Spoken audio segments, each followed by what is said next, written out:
Le Seigneur soit avec vous.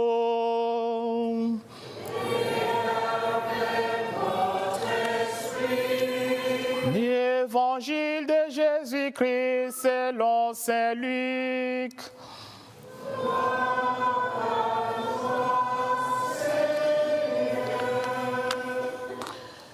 Le même jour, c'est-à-dire le premier jour de la semaine, 2 disciples faisaient route vers un village appelé Emmaüs, à 2 heures de marche de Jérusalem. Ils parlaient entre eux de tout ce qu'il s'était passé. Or, tandis qu'ils s'entretenaient et s'interrogeaient, Jésus lui-même s'approcha et il marchait avec eux. Mais leurs yeux étaient empêchés de les reconnaître.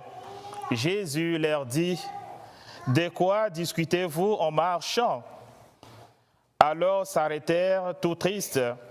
L'un des deux, nommé Cléophas, lui répondit: « Tu es bien le seul étranger résidant à Jérusalem qui ignore les événements de ce jour-ci. » Il leur dit: « Quels événements ?» Ils lui répondirent: « Ce qui est arrivé à Jésus de Nazareth, cet homme qui était un prophète, puissant par ses actes et ses paroles devant Dieu et devant tous les peuples. Comment les grands prêtres et nos chefs l'ont livré, ils l'ont fait condamner à mort et ils l'ont crucifié. Nous espérions que c'était lui qui allait délivrer Israël. Mais avec tout cela, voici déjà le 3e jour qui passe depuis que c'est arrivé. À vrai dire, des femmes de notre groupe nous ont remplis de stupeur. Quand dès l'aurore, elles sont allées au tombeau, elles n'ont pas trouvé son corps.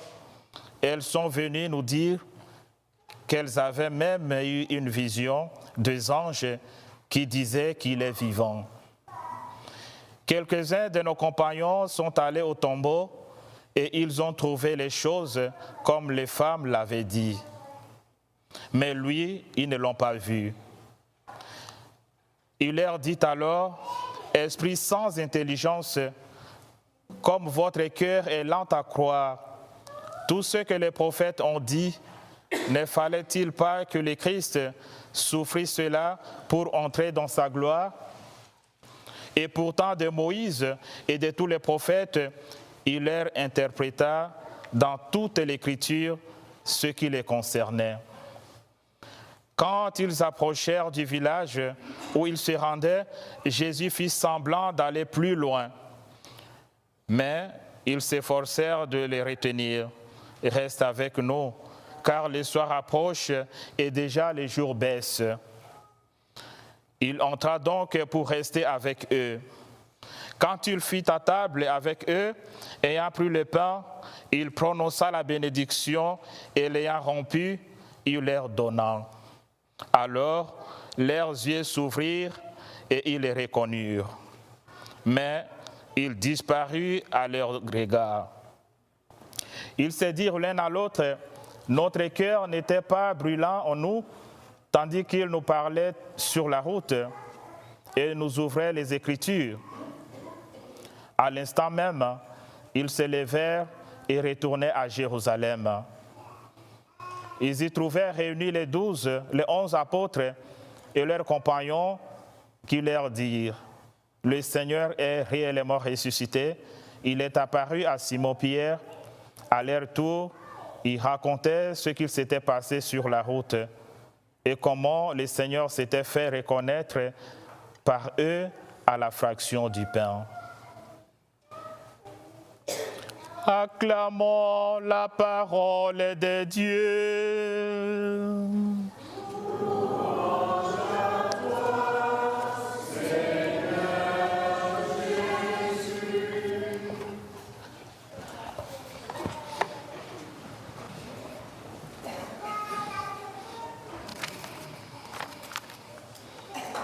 Chers frères et sœurs, dans la joie, nous continuons à célébrer la résurrection de notre Seigneur Jésus.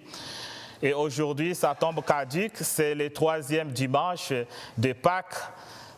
3e dimanche dont nous continuons à célébrer toujours cette résurrection avec beaucoup de joie. Et on se souvient, les dimanches passés, dans les livres des Actes des Apôtres, après la résurrection du Christ, ils ont commencé à poser des actes concrets pour matérialiser cette résurrection. Et ils nous ont parlé de 4 piliers qui devraient coordonner leurs activités apostoliques ou leurs activités pastorales.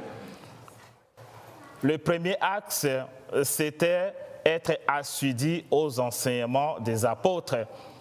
Deuxième axe, c'était sur la charité fraternelle. Chacun vendait ce qu'il possédait, on mettait ça dans la caisse commune et on donnait à chacun selon ses besoins.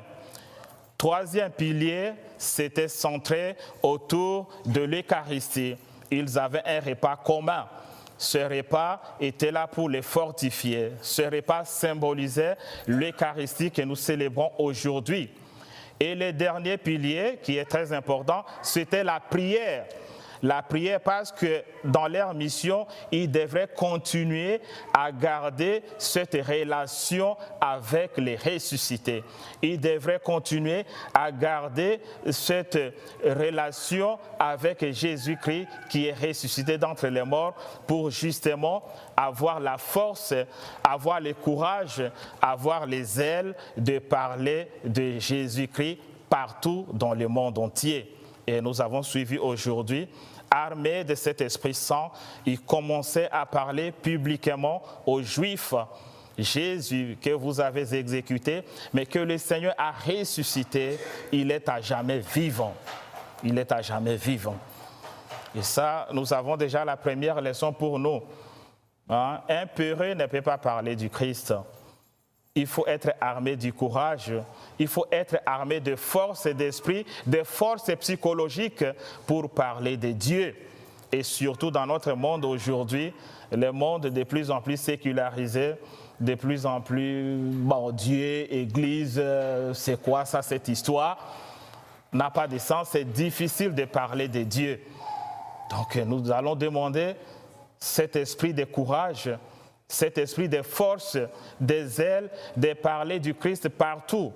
Je comprends certains qui travaillent dans certaines administrations, ils ont même des difficultés à faire les signes de la croix dans leur bureau avant de commencer le travail parce que les regards des autres vont nous dire quelque chose. Certains ont même peur de sortir leur chapelet pour égrener le temps qu'on peut. Dans son bureau, on est calme. Au lieu du travail, on peut prier partout. Certains, non, on va s'attirer des critiques. Non, il faut parler de Dieu partout où nous sommes, dans nos familles.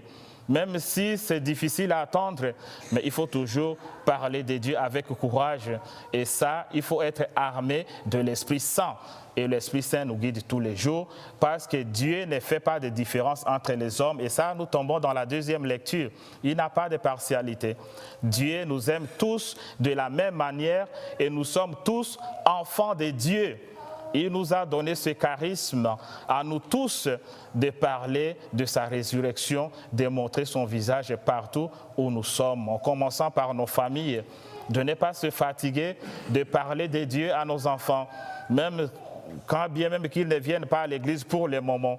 Mais des petits textes, c'est l'anniversaire d'un de ses enfants, il faut lui envoyer un message, je t'aime, voilà c'est ton anniversaire, j'ai prié pour toi, voilà tu peux lire ces versets s'il te plaît parce que ça peut t'encourager. Des petites choses comme ça. Voilà, il faut être armé toujours de courage, même si c'est difficile à les faire. Et ça, ce courage, on le trouve aussi dans les textes de l'Évangile. Ce disciple d'Emmaüs déconcerté, ces disciples d'Emmaüs tombés dans la fatalité, comme ils disent eux-mêmes, nous espérions que c'est Jésus allait faire quelque chose pour Israël.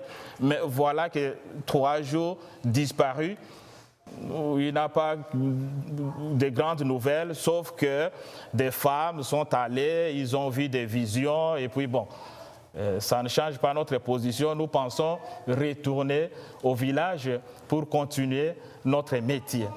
Et voilà, c'est dans ce déséquilibre, c'est dans cet désespoir que Jésus vient le rencontrer. Ça, c'est très important. Jésus vient les rencontrer dans leur désespoir. Et deuxième chose qui est très importante encore, il ne se présente pas, il dit, mais vous cherchez Jésus, c'est moi, je suis ressuscité déjà, qu'est-ce que vous faites? Non, il était en train de marcher avec eux. Jésus a pris le temps de marcher avec eux, d'écouter leurs problèmes, d'écouter leurs préoccupations. Ils se sont défoulés, ils ont parlé de tout sauf rien. Jésus était là en train d'écouter. Voilà.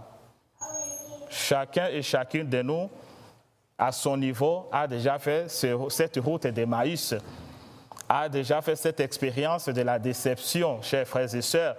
C'est une réalité. Réalité dans nos églises, quand on voit que ceux qui sont ici, il y a de cela presque 10 ans, 30 ans, 40 ans, se souviennent quand Saint Jérôme était vraiment une paroisse vivante, combien de messes on avait ici. L'église était toujours remplie, mais peut-être que ce n'est pas ça le cas. Dieu merci que notre église est remplie aujourd'hui, on remercie le Seigneur. Mais dans d'autres églises, ça se rétrécit. Tout ça, ce sont des préoccupations. Mais nous amenons toutes ces préoccupations chez Jésus. C'est Jésus qui est le maître de l'histoire, le maître de temps qui peut fixer. Nous avons des préoccupations personnelles. Il y a des gens dont les amitiés se sont disloquées comme ça. On était des bons amis, mais maintenant on n'est plus des bons amis. Ça crée un choc. Il y a des gens qui se sont lancés dans des business, dans le travail, mais finalement, ça n'a pas produit. On tombe dans l'échec. Il y a des gens qui ont fait l'expérience de quelque chose ou avec quelqu'un, ça n'a pas marché. On tombe dans les découragements. Il y a des gens qui sont dans la difficulté de santé et qui préoccupent et tout le temps on doit se rendre à l'hôpital, tout le temps on doit avoir des rendez-vous avec des médecins. On en a assez avec cette situation. On tombe dans le désespoir. Il y a des gens qui souffrent parce qu'aujourd'hui on a des enfants, mais c'est difficile qu'ils écoutent, c'est difficile qu'on leur parle de quelque chose consistant pour leur vie et qu'ils mettent ça en pratique et ça fait choc aux parents.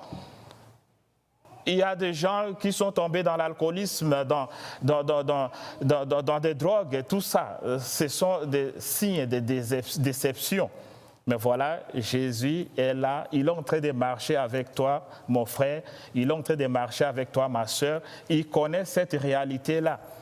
Il connaît cette réalité-là, mais il laisse le temps de marcher avec toi pour que tu puisses les découvrir. Tu puisses les découvrir.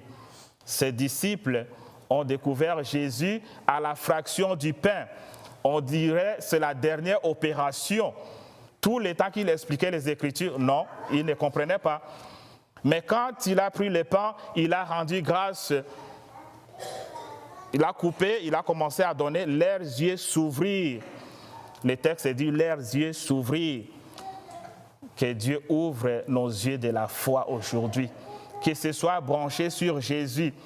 Dans nos différents problèmes que je viens d'énumérer, il y en a beaucoup, mais que nos yeux s'ouvrent, que nos yeux de la foi s'ouvrent pour que nous puissions découvrir sa présence. Oui, il est là. Et ce qui est intéressant, ils disent, reste avec nous Seigneur, car il s'est fait tard et les jours baissent. Et les jours baissent. Avoir toujours besoin de Dieu dans notre vie. Avoir toujours besoin du Christ ressuscité dans notre vie. Parce que les jours baissent. Sa présence peut nous réconforter. Chers frères et sœurs, nous allons prier ce dimanche. Nous allons prier que le Seigneur nous arme de courage et de force de témoigner de notre foi partout.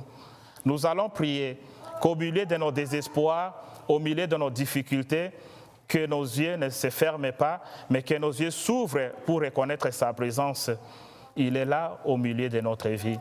Nous allons prier aussi pour tous ceux qui sont dans des situations difficiles, pour tous ceux qui sont dans les deuils, pour tous ceux qui sont en train de traverser des moments difficiles dans leur famille ou au niveau du travail. Que le Seigneur qui est ressuscité soit toujours leur compagnon. Que le Seigneur soit avec vous.